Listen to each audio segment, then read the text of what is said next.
Hi everyone, I'm Mark Foley, and like you, I am in quarantine. Now, so far, our family has avoided the virus, and I'm grateful for that.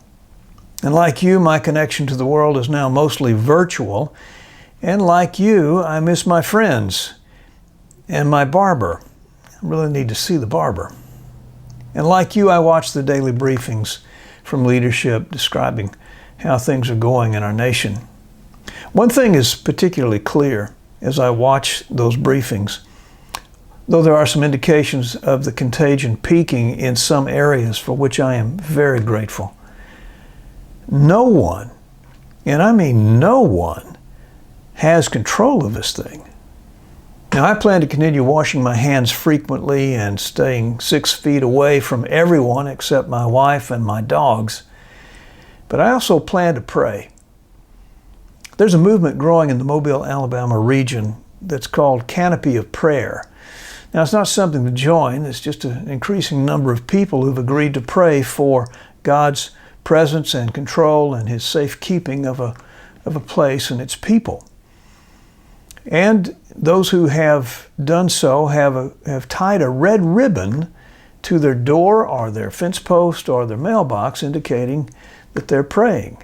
And there are a lot of red ribbons around. Now, here's the thing. We are faced with a highly contagious disease. Case counts and death tolls tragically continue to rise. And as yet, it's not controlled apart from hygiene and distancing. And the impact of this spread of the virus upon our economy has been devastating. Don't you think it's time to turn to God?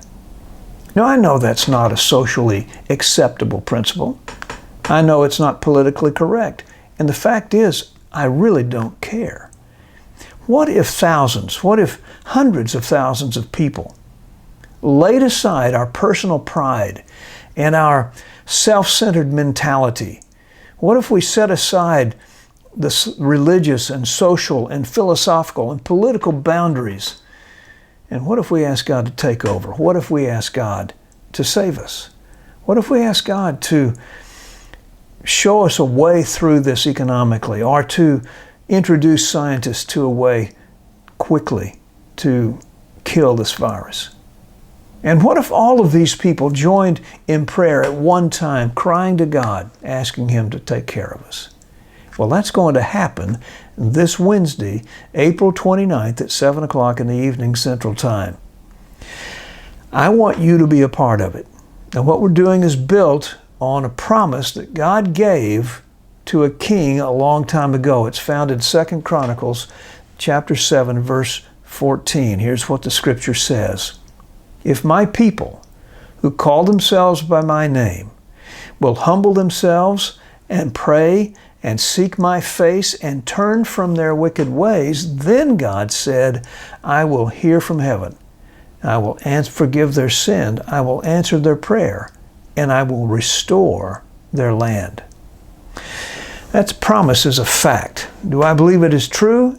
Absolutely I do. Now, here's a link on the screen that gives you a little bit more information about what happens on Wednesday and how you can be a part of it. All this started as a regional effort in and around Mobile, but there is no reason that this can't spread to the entire nation in the next 3 days. You're likely watching this on a handheld device. It is the most powerful communication tool that you have ever touched, and it's right there in your hand. Let's say you like this prayer idea. Let's say that you're going to be a part of it on Wednesday.